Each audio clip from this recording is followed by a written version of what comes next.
who is unlimited, Mayata, by the illusory energy, Udyat, coming forth, Api, although, Yat, which, Sat, real, Iva, as if, Avabhati, appears. Translation and purport by disciples of A.C. Bhaktivedanta Swami Prabhupada. Translation. Therefore, this entire universe, which like a dream is by nature unreal, nevertheless appears real, and thus it covers one's consciousness and assails one with repeated miseries. This universe appears real because it is manifested by the potency of illusion emanating from you, whose unlimited transcendental forms are full of eternal happiness and knowledge. Purport. As an object of enjoyment or a permanent residence for the conditioned souls, the material universe is certainly illusion, nothing more than a dream.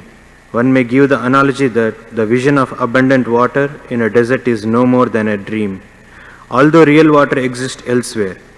Similarly, the vision of home, happiness, and reality within matter is certainly no better than a foolish dream, in which repeated miseries appear.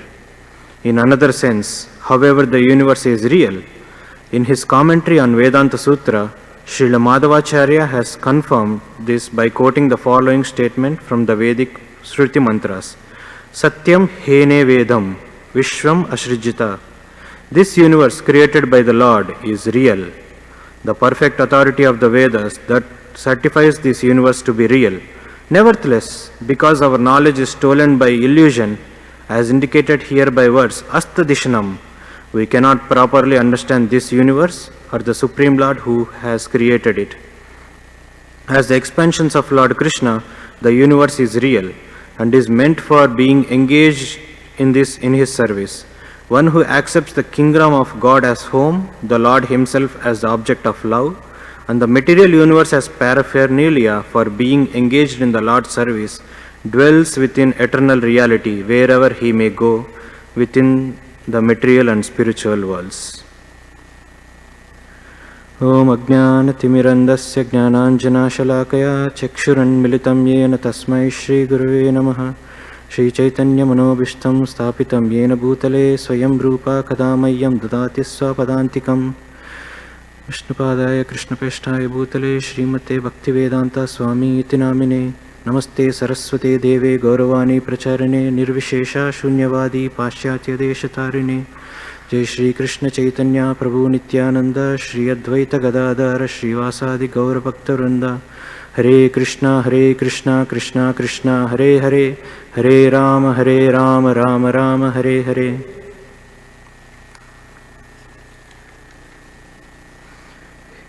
Here this verse starts with the word tasmat, therefore. So this is a summary of the previous verses which happened from 16th to 21st, where it is explained about the illusory potency of the Lord, where Lord shows in his mother's womb the universe. So Brahma is telling him like, the universe is outside and the universe is also inside you. Which one is real and which one is illusory? Because the universe within Krishna has also have Krishna in it and also Yashodamaya in it. And the universe outside of Krishna has Krishna in it and Yashodamaya in it. So both universes exist and both are the same universes. And Brahma glorifies the illusory potency of the Lord. No one can understand how this happens except one understands that Krishna is inconceivable. Like he cannot be conceived by our own senses or mind. Then Brahma continues glorifying the Lord about his pastimes. He explains his gunavataras. Krishna, you appeared as Shiva, you appeared as Brahma, you appeared as Vishnu, your gunavataras. And you appeared here just to do as many incarnations, as Bor, as Vamana, as Rama, as Krishna, just to deliver your devotees and also to destroy the pride of the demons who think that you are not God. And foolish people does not understand that you are God. They just think that you got a material form and appeared here. And then he says that you have unlimited glories. No one knows how you will appear, where you will appear, and when you will appear. You have unlimited incarnations and you are always there in this universe. And this verse is a summary of the before verses. Tasmad, therefore. And it talks about Tasmadidam Jagat Ashesha Asat Swarupam. This entire universe is a Asat Swarupam. Sat, as in Satchitananda. Sat means eternal. And Asat means which is not eternal, which is temporary. And it is compared to a dream. A dream example is given here not in the sense of like it is false. The world is true, it exists, but it is temporary. Why it is temporary? Everything we see in the world never lasts. The happiness never lasts, the distress never lasts. Our family never lasts. Or anything which we have never lasts. Either we have to leave the body, or the others have to leave the body, or we have to leave the positions we have. We cannot keep them with you. In that sense, it is temporary. Astadishanam. Astadishanam means unconscious, or who have lost the knowledge, or whose knowledge is stolen by illusion. And purudukka dukkam, full of miseries. And it is not dukkam, it is dukka dukkam. More miseries, too many miseries. And we have mentioned about the dream.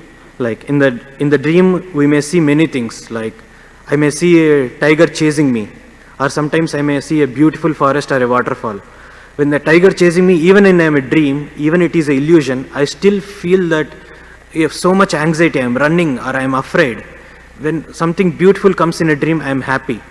So this happiness and distress which comes in our life has the same effect as in a dream, because they are temporary. They have no permanent existence. In a dream, our identity is temporary. We may assume ourselves as a king, or we may assume ourselves or dream ourselves as a Superman or something. But in reality, we are not that. Similarly, in this material world, we think ourselves as something.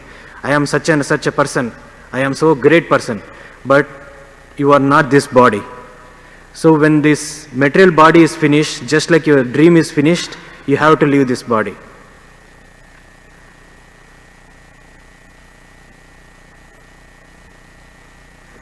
If you read from Srimad Bhagavatam 339, like this, where the Kapila Muni explains about the adversity of the fruitive activities. It's a wonderful chapter where if anyone is not convinced that this material world is full of miseries, can read the chapter. You will be convinced. And there is a verse in that. Gruheshu kuta dharmeshu dukkha tantresh anadritaha kurvan dukkha pratikaran sukvan manyate jagat. So what is happiness in this world? What people think as happiness is counteracting the misery. Kurvan dukkha pratikaran sukvan manyate jagat. Dukkha is misery. Pratikaran means counteracting. And sukvan manyate jagat. People think it as a happiness. If if somebody is suffering with cancer, and if somehow they fought it and they won, and they think, yeah, now I am happy because I have counteracted my misery. And all the inventions which we see in this world, modern world, is just counteracting. I don't want to walk to my office, so I will invent a car so that my misery will go away of walking.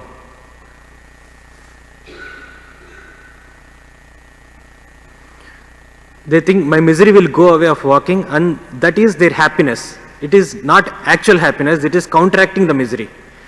Anything we see in the world, other inventions, or any modern things, or even like, I want to lose weight, that gives me happiness. It is not actually happiness, it is just counteracting the misery. I want to counteract the misery. So everywhere in the world this is going on. Kurvan dukkha pratikaran sukvan manyate jagat. People think that counteracting misery is happiness, but it is not.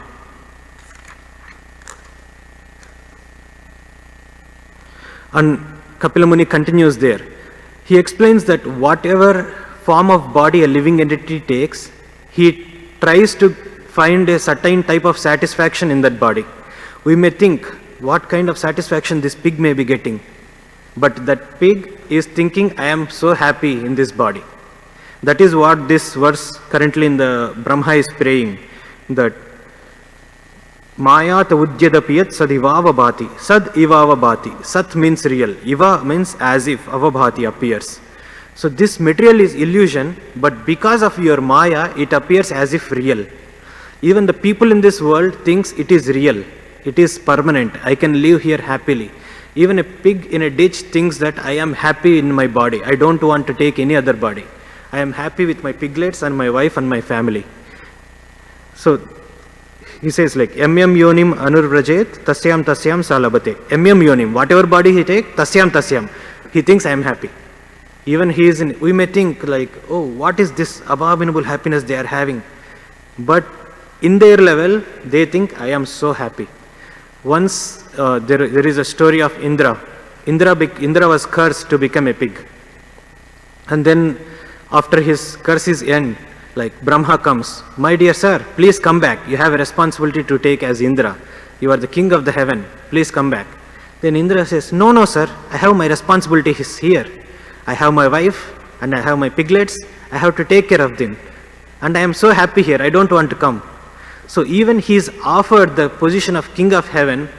Indra wants, when he is in a pig body, he wants to be there. He wants to be as a pig.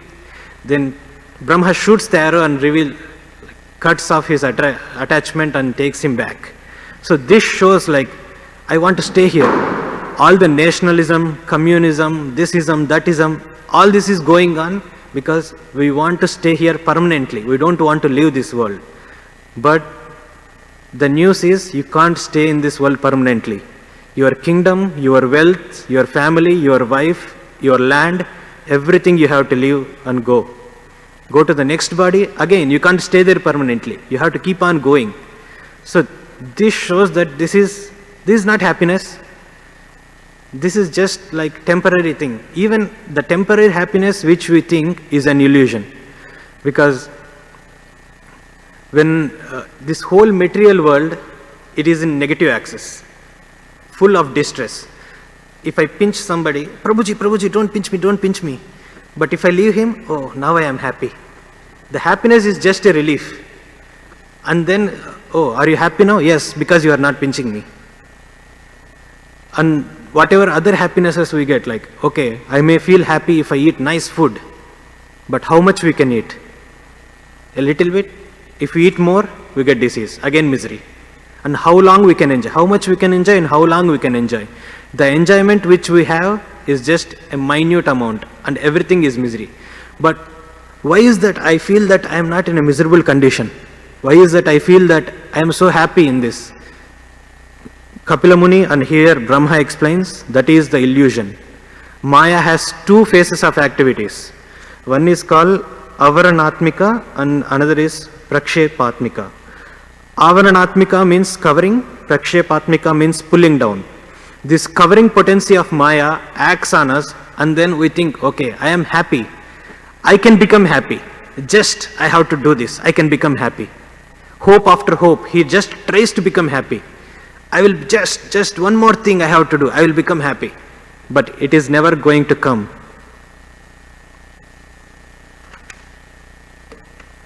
Prabhupada says like, accepting body as self, land as worshipable, other kinsmen of this body are mine, is an animal civilization. So, I think, okay, I am this body and these are my relatives and others are my enemy.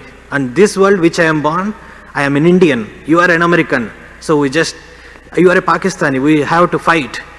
All this is just animal civilization because that's what dogs do. Dogs stay in one street, if you see in India, and they won't allow the other dogs to come into their street. They just bark, don't come into my street, this is the line. You can't enter my area. So this is just animal civilization. I'll just read out a few lines which I took from Prabhupada's purport. When, however, one is enlightened in Krishna consciousness, he can use these for the service of the Lord. That is very suitable position. Everything has relationship with Krishna. When all economic development and material advancement are utilized to advance the cause of Krishna consciousness, a new phase of progressive life arises.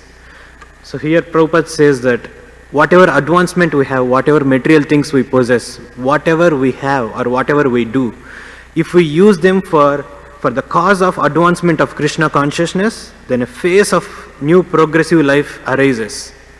Because that is like we are using for Krishna, we are using for something permanent, which is not temporary, it is not a dream.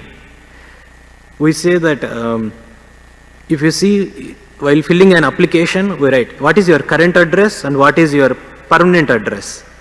Current address is where you are and permanent address is where is your permanent home. But actually there is no permanent address in this material world. The only permanent address is Vrindavan, Golok Vrindavan. You have to go back to that. So even in the material world there is no permanent address. People just say that, can you give your permanent address so that we can mail you? But our permanent address is not here because we are going to die. That's a fact.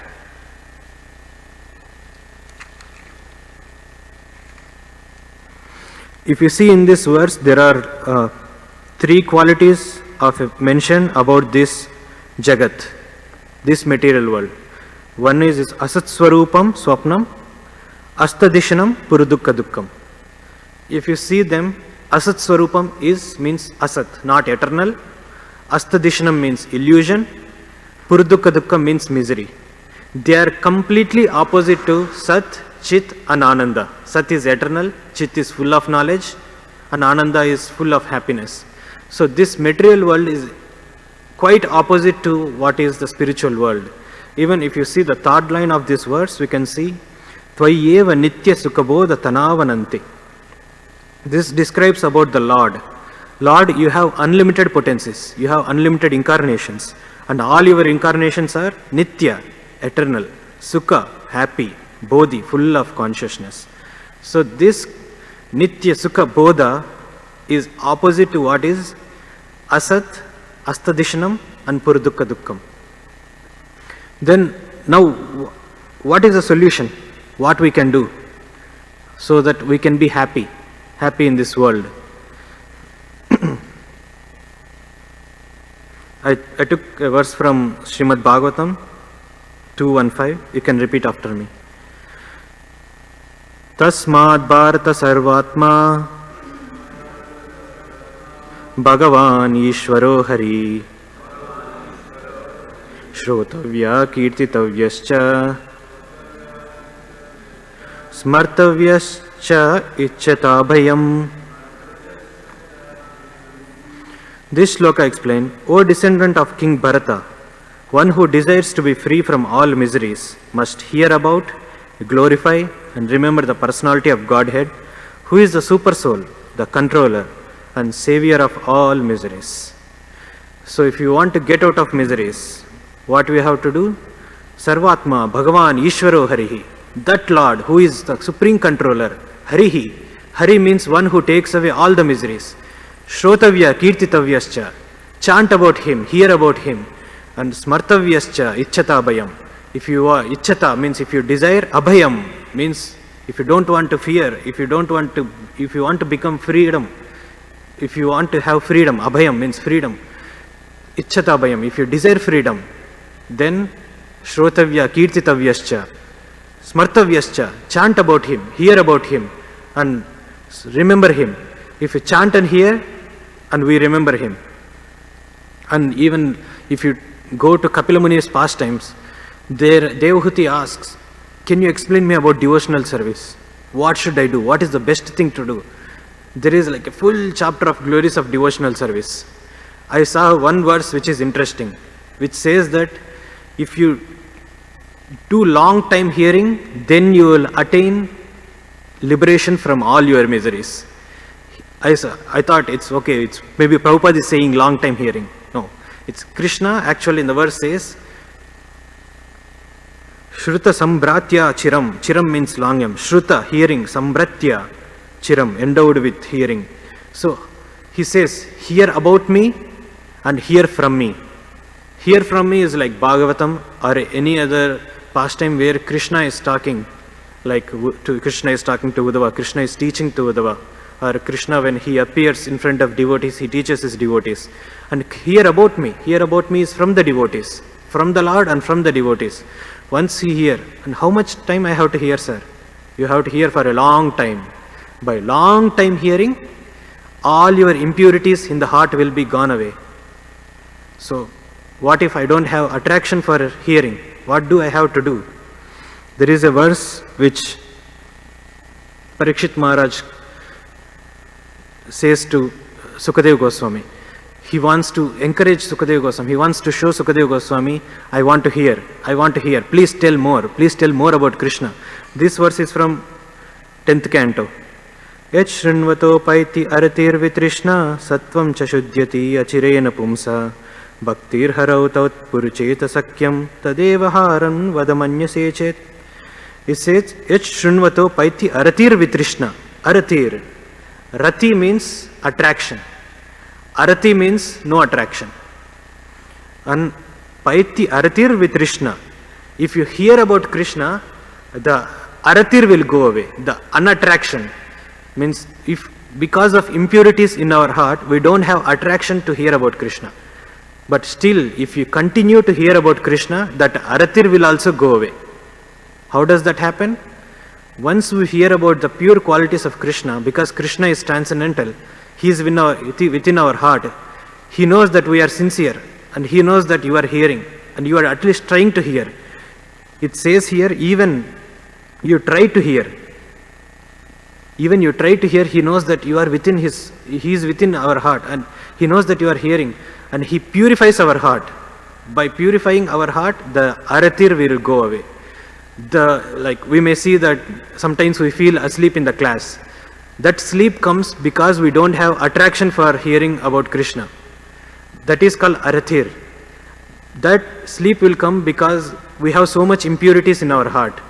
And that impurities will be gone, will be cleared, like brushed, super clean, when you hear about Krishna. Even though you don't have attraction for Krishna, continue to hear about Krishna. Then whatever that unattraction you have will be gone. Then you will be pure and you will hear more. And that is the solution, and that is what you have to do. Like the solution is hearing Krishna, and the achievement is hearing Krishna. It's the same. Like I want to chant Krishna's holy name. Why? Because I can chant more. I can chant so that I can purify my heart. I can chant more. The solution and the achievement of the goal are both of the same.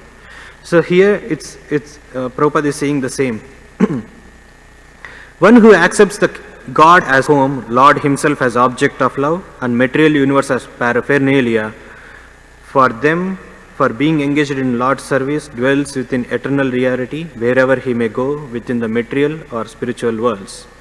So here we first talked about the person who thought this world is real. But it is an illusion, but still they think that this world is real. This is asat, but they think this is sat. That's what it means, sad ivava bhati. But there is another case also for whom this sat is applicable in a true sense. That means this world is real. That is for those who engage this world in the service of Krishna. That is for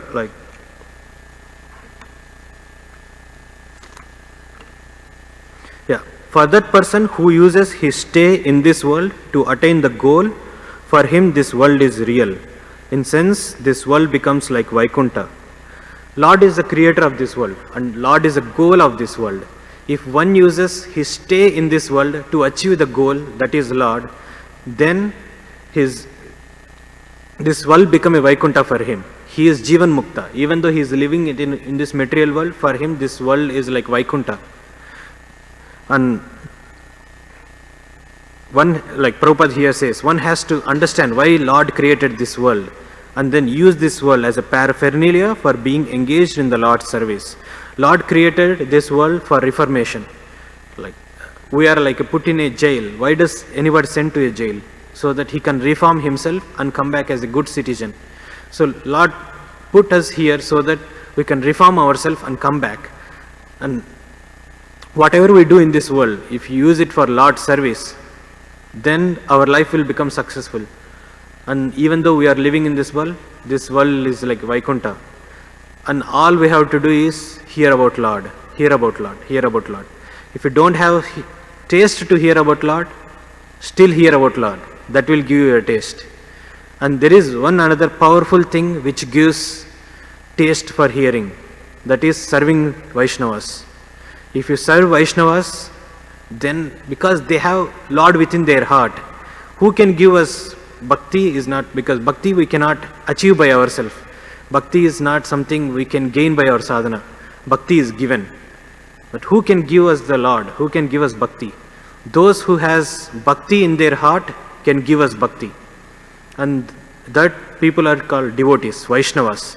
If you do Vaishnava seva, if you serve devotees in any way, in a humble manner, if you please them little, then they can bless us. By their blessings, we will get that rati, to hear, that attraction to hear about Lord. Then by long time hearing, and by hearing about the Lord continuously, we will get attraction, and then we can achieve the highest goal, prema. At that time, even though we are staying in this world, we are not of this world. We are like Jivan Muktas.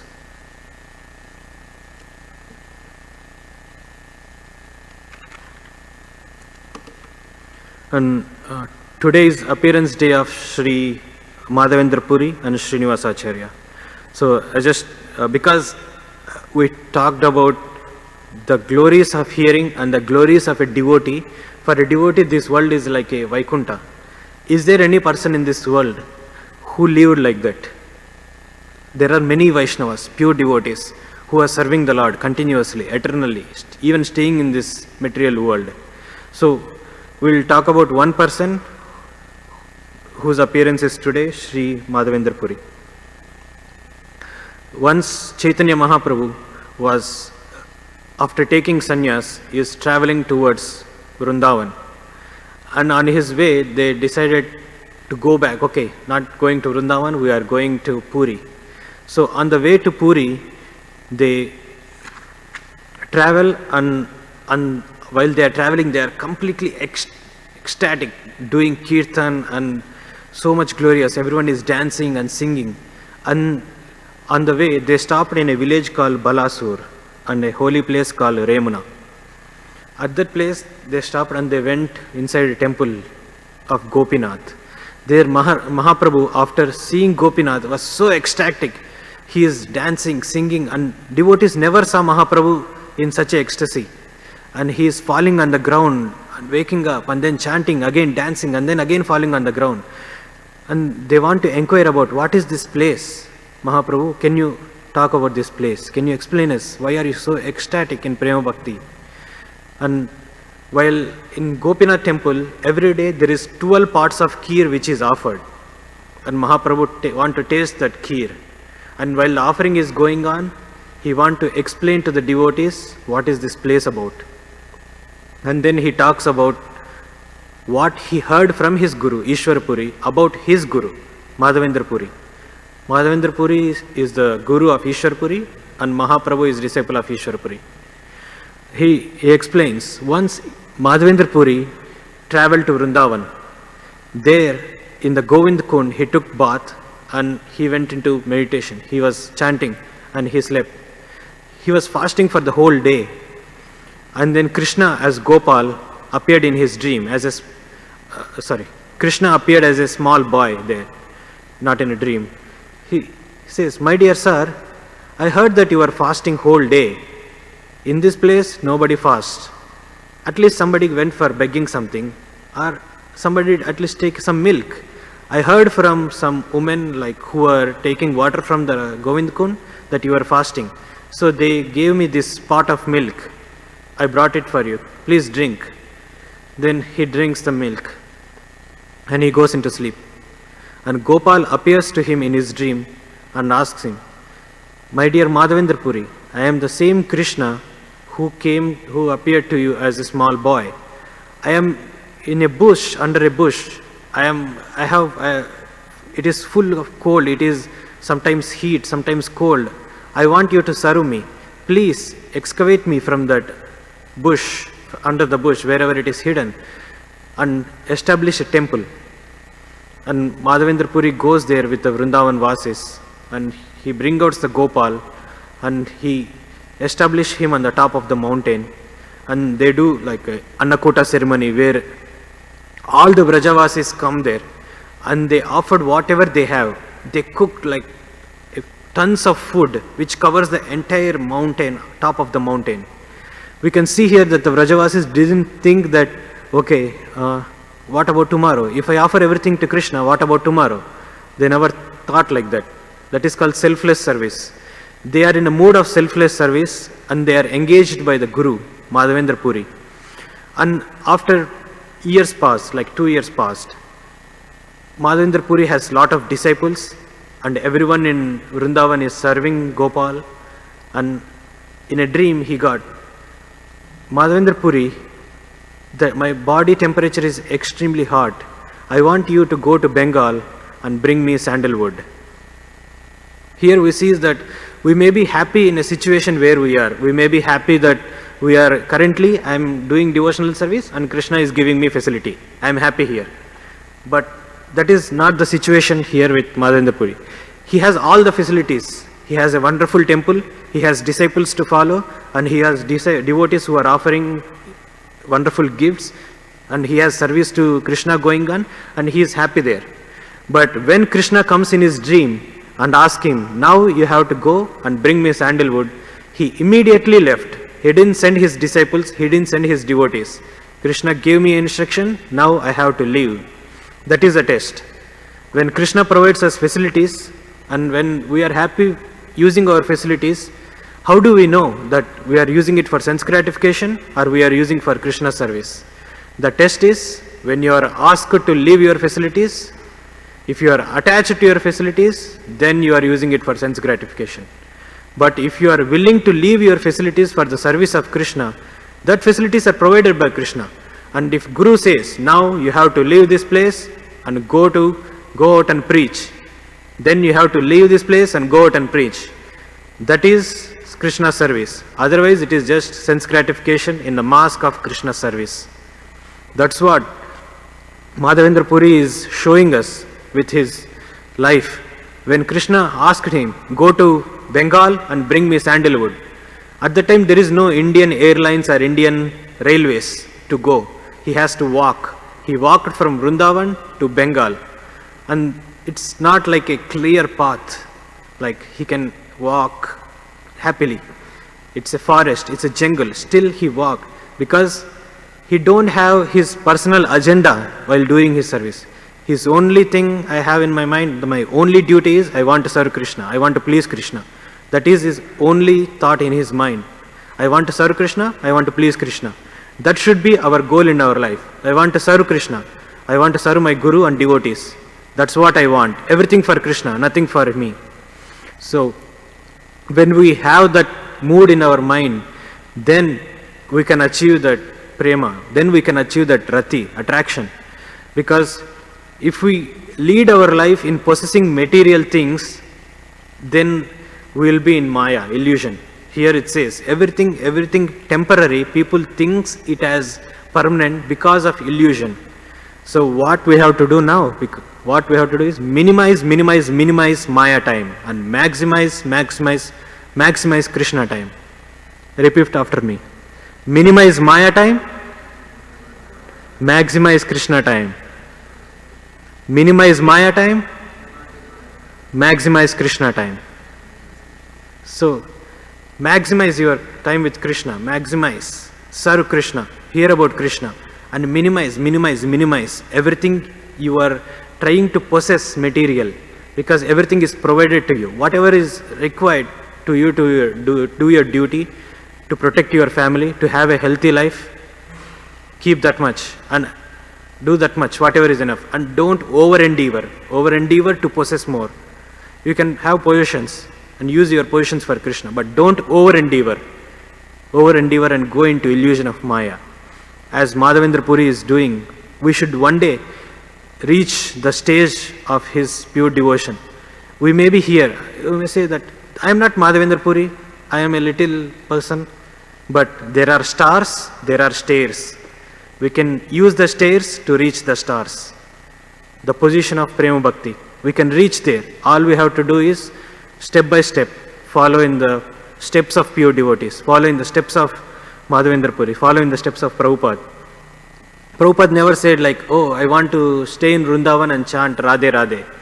No, he left Vrindavan and he go out and preached. He went out and preached. He traveled 21 times across the world to preach. He had heart attacks, but still, his only goal in life is, my spiritual master told me, I have to go and preach. I am going to do that. And I don't care about what happens. That's what here same we can see in all the acharyas in our line. The same thing repeats. Whatever my spiritual master says, whatever Krishna says, I will do. It's not for me, it's for them. And then Mahaprabhu continues. He is with Nityananda Prabhu. He says, who is there more fortunate person than Madhavendra Puri? Who is most fortunate? Because Krishna appeared to him and he gave him instructions.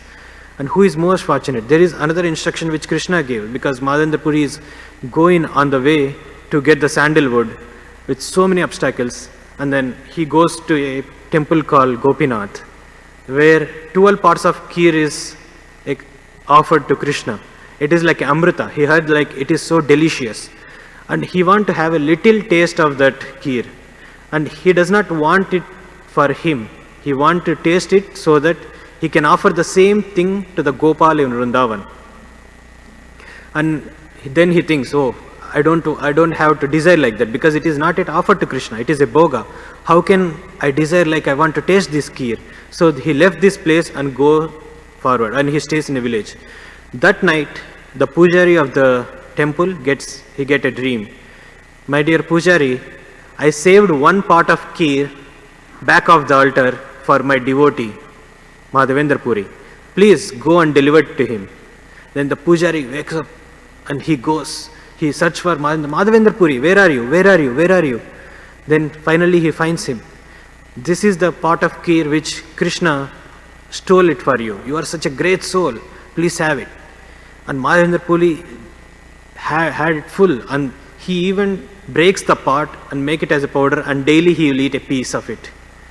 And he knows that he is glorified everywhere. Wherever he goes, he is glorified. Oh, this is the same Madhavendra Puri where Gopinath has stolen the kheer, and even the name of Gopinath became Kheerchor Gopinath.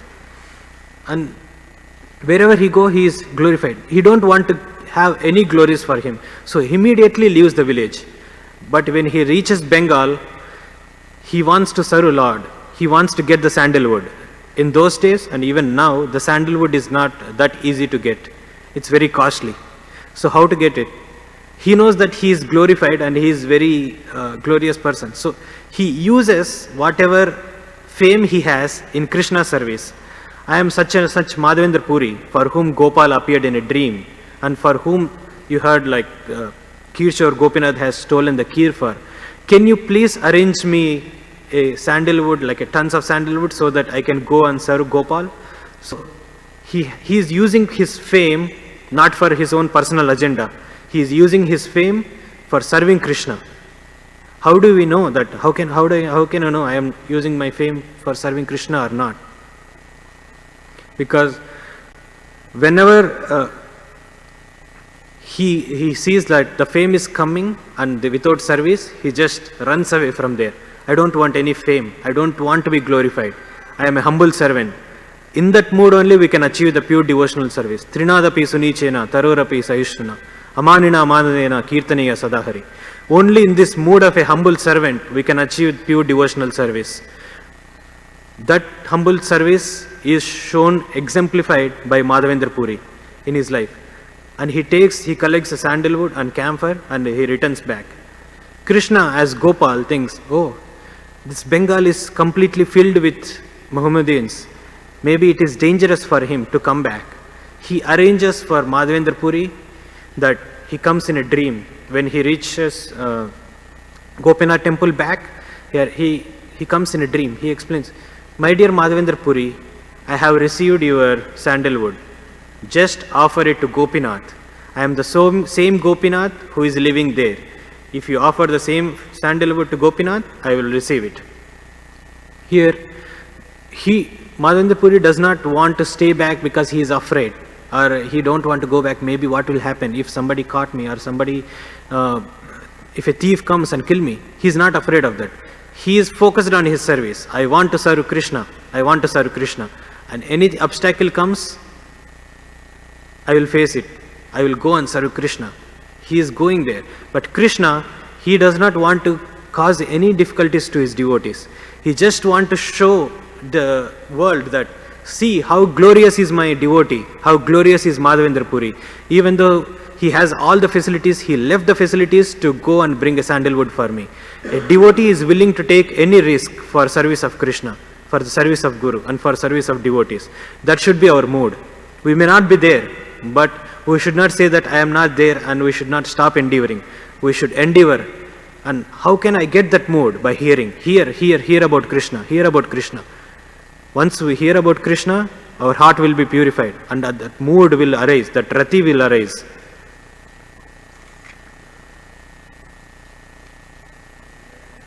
And sometimes we may feel that, okay, what am I doing here? I am in this office working, or I am in the temple lifting boga or bringing boga, or today Saturday boga lifting. So what am I doing? I should be going to Vrindavan, and I should be doing Radhe Radhe, or I should be chanting under a tree. But if you see our acharyas, they didn't have their personal agenda, or they didn't have their mind concoctions. Even Rupa Goswami said, you should go to Vrindavan and you should stay under Radha Kund. But if you look at the Nectar of Instructions, the first verse does not say go to Vrindavan or go to Radha Kund. That's the ultimate thing. But the first verse says, you first control your senses. First control your senses, then there are steps to follow, then you go to Radha Kund. It's not the first step you have to do. First control your senses. So for controlling senses, what we have to do? Follow in the footsteps of Guru. Do as Guru said to do. Don't have your own concoctions. Oh, now I have to go to Vrindavan and become Radhe Radhe and do chanting, or I sit under a tree. That's not what Prabhupada said us to do. Prabhupada says, whatever Guru says, you follow it. And if Prabhupada says, serve inside the temple, serve in a temple. If Prabhupada says, clean the pots, wash the pots, this world will be, this kitchen will become Vrindavan. The washing pots will become your Radhe Radhe. If you serve in the mood of humility, if you serve in the mood of service to Guru and Krishna. Thank you very much. I never spoke any time before, gave any lecture before. Whatever I have said, there may be many mistakes and blunders. Please forgive me. This is my first time speaking in front of any audience. Thank you. Hare Krishna. Any comments?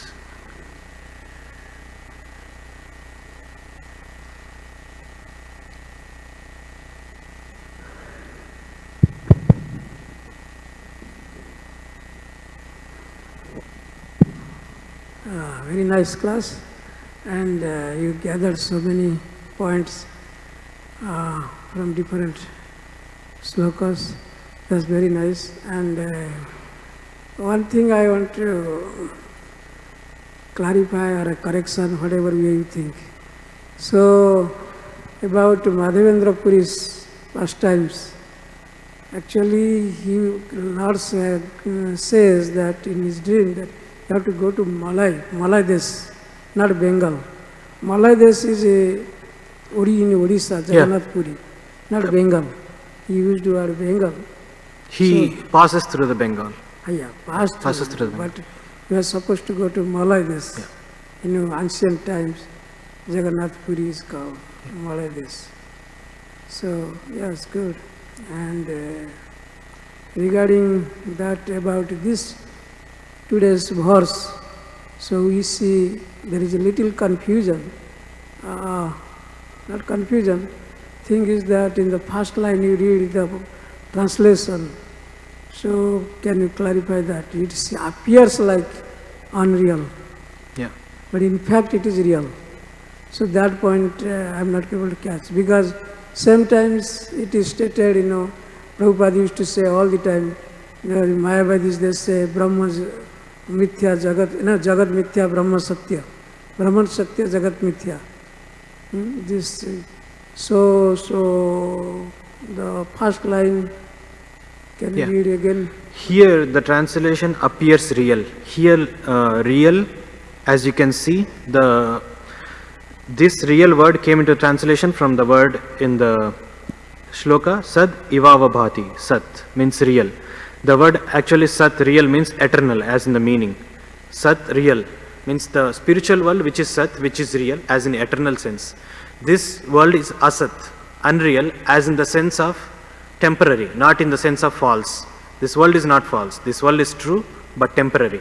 So here, appears real means appears as if eternal, appears as if permanent. If you can see the purport, as an object of enjoyment, as a permanent residence for the conditioned souls, the universe is certainly illusion. So, as a permanent residence for the conditioned souls, in that sense, this world is not real. Not in the sense of this world is false. It is true, but it is temporary. Does it explains?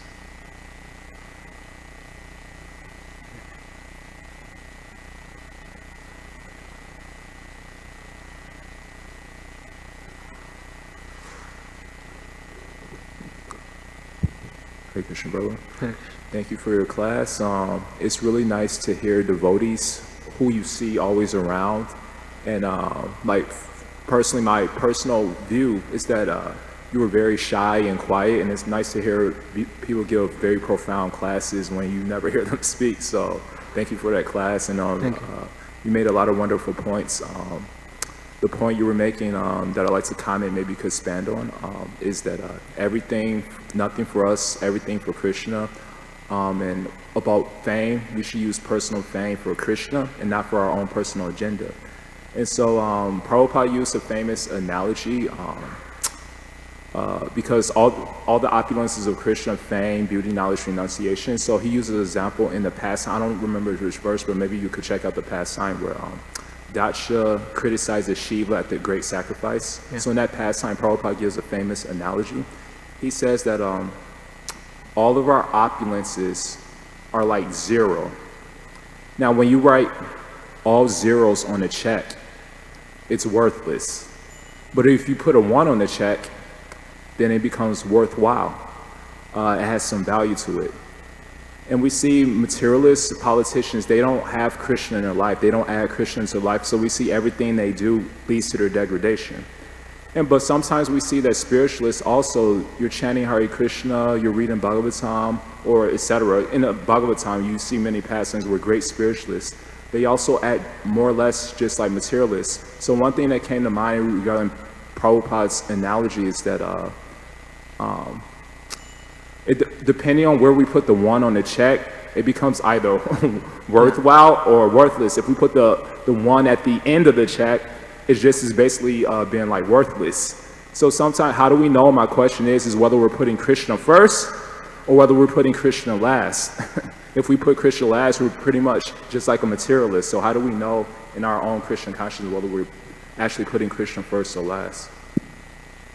Wonderful question. I have to think about it.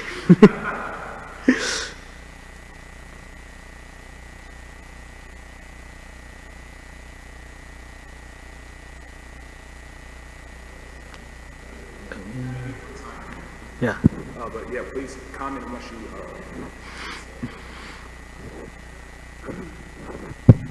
It is not material like putting Krishna in the last.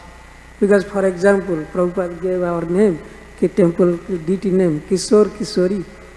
So everywhere Kishori should come first, Radha Krishna, like that.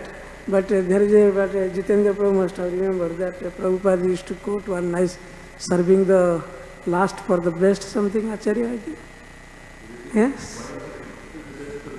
Yeah, best for the... Yeah. So that is why Prabhupada gave the first name here Kishore, then Kishori. So not, but every temple has first Radharani, then Krishna. So it is not material, it is spiritual. So, maybe my answer may not be perfect, but I can just comment on the question. Like you ask, like, how do I know whether I have Krishna first or Krishna last? We can, this is just my comment, maybe my answer is not perfect. It is not perfect, but like, you can see from your heart transformation. If you keep Krishna first, that means you are accepting you are first. I am your servant and you are my master. If you keep Krishna first, then we have our heart transformed as a humble servant. I am servant of the servant of the servant, and you are the master. If you have that transformation in our heart, then that means that in your life you have Krishna first. If somebody says a word to you, if somebody something says bad to you, if you are getting affected, if you are feeling a pinch in your heart, that means you are having you as main. I, like you have your collars up, I, such a person, how can you say this to me? I am such a such. That means you are having you as a center of your world than Krishna or his devotees.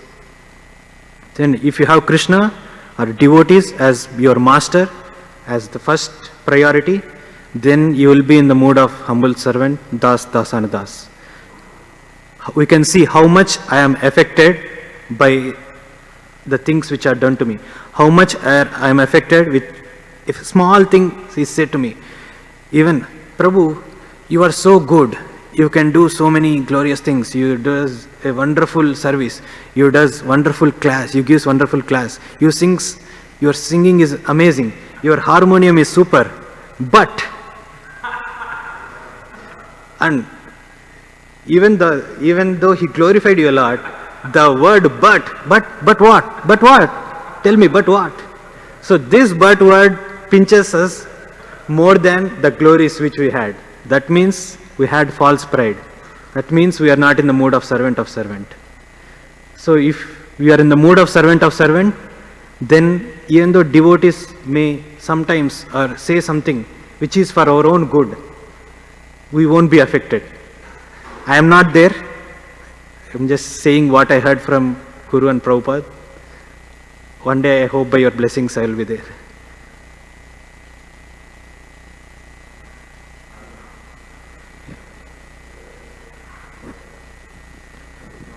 I don't know who's. Yeah, we can talk personally. Yeah. You say your answer wasn't perfect, but it was a very beautiful answer, very nice, enlightening answer that Christian just inspired to you. So, and you were mentioning that I really appreciate a point. Once we feel a pinch and everything, they're glorifying us, but that one but kind of cancels out everything. And we see in the material world that 99 people could glorify us, and one person doesn't glorify us, then we don't care. We're ungrateful for the 99. We only meditate on that one person. And so my question is also regarding a point I was meditating on actually this morning, is that sometimes when people criticize or insult us in a different language, we're peaceful because we don't understand the language. And so as children, we don't know the meaning of anything. And so sometimes when our parents raise us, they tell us so many things. Oh, what does this racist, sexist word mean? I heard it today. I'm completely peaceful. Once they tell us, we're completely enraged. And so we see that once we know the meaning of words, or so-called meaning of words, which bodily identification, like Prabhupada went to Bhakti Tirtha Swami, and Bhakti Tirtha Swami says, your movement is nice, but sometimes people are treating me like the body. But Prabhupada says, why are you upset? You're not the body. There's a verse that Prabhupada always quoted, Sarvapadi Vinirmutam Tapadadvena Nimram Hrishikena Hrishikesha Sevanam Bhaktir Uchate. When one is free from all the upadis of identifying with the body, just like I don't know the meaning of I don't even know the meaning of the word woman or black or so many, degrading words when we're children. And so we're always happy, but once our parents teach us these things. So my question is that the fact is that we're conditioned by so many words. We know the language, we know the meaning of them, and we know we're supposed to give up these upadis that we're not the body, but since we're being conditioned from our very birth that these words mean these things, as soon as we hear a word, criticizing our nationality, our creed, our color, still the agitation comes, and therefore we may not physically try to get revenge, but we're hurting ourselves internally. So how to get rid of that? It seems like it's practically impossible to get rid of that conditioning since we've learned the language already. We know the upadis and we identify them. So what is a person to do, in that situation? How can we? I have a shloka for you. It's from Srimad Bhagavatam 4:40-45. Yatendriyante katamrishtas trishyan trishyah prashmoyata nirvairam yatra bhuteshu nodvego yatra kaschana.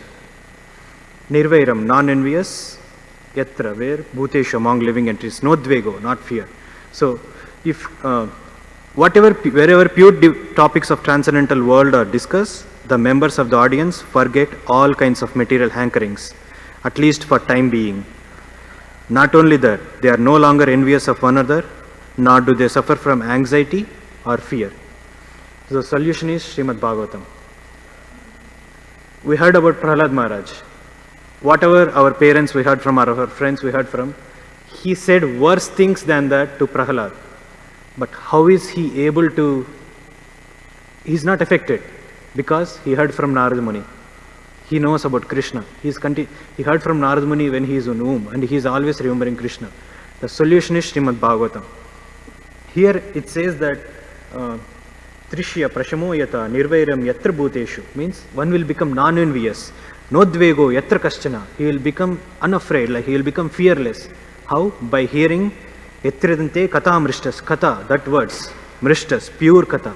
So once, if we hear pure Kata, our enviousness will go away, our fear will go away. How does it happen? It is beautifully explained. Like, if a person is lifting 80 pounds of load, then I want to compete with him. I will lift 90 pounds. If he lift 140 pounds, I will lift 150 pounds. Then this competition is going on, this envious is going on. But once if you hear about Krishna, Krishna loves Govardhan Hill. Okay. There is no chance. I can't compete with Krishna. By hearing about Krishna's pastimes, our heart will be purified. I can't compete with Krishna. Better to become his servant. And even it is said, even like Prabhupada says, if someone has psychological disease of too much hatred, we should tell him to read Srimad Bhagavatam. If someone has psychological disease of too much hatred, we should tell them to read Srimad Bhagavatam. So Srimad Bhagavatam is a solution. Hear, hear, hear. Long time hearing, your arati will go away. You will get rati, attraction for Krishna. So the solution is Srimad Bhagavatam. Grantaraj Srimad Bhagavatam ki, Srila Prabhupada ki.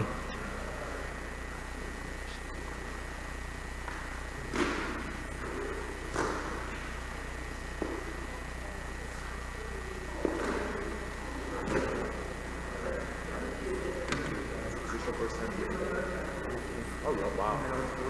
Never spoke ever? Wow, very nice, Krishna inspires you. But I appreciate your point of holding the neck of instruction. Lasho Vedam, Manasa. First, we just don't hold it down, we control our speech. And one of my favorite analogies regarding this is, when Krishna entered Vrindavan, he killed the demons. So the demons are supposed to represent the NRT in our hearts, right? And so we see when criminals escape from prison, they cause havoc for human society, right? Yeah. So we have criminals and artists. When they escape from us, they cause havoc for us and all of human society. So how does the government subdue them? They hire security guards. And what are our security guards? The good qualities discussed. We subdue pride with humility. Subdue, like you said, envy with appreciation. Appreciate Krishna, appreciate the devotees, because Krishna in the end, he's inspiring the devotees. So we actually can't compete with the devotees. Krishna wants to empower to his greatest degree, to just appreciate. And that way, Vacho Veda Manasaka will control it. So anyway, I want to share that. Thank you, brother. So what's going on next? Even that. Initially, I was like, okay, maybe I should put Krishna first. I have to. And then when you put Krishna first, actually you get some bliss. So,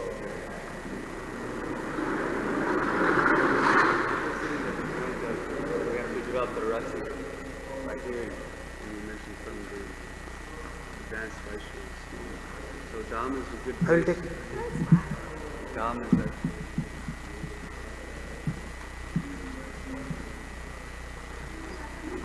I saw you racing ahead of me. on the bus? No, I was walking. Oh, you But were? I saw you. You on the other side? Yes, I was walking on right against the wall. Oh, really? And then I saw you going through the graveyard. And you were running, and I thought I'll never catch up with you.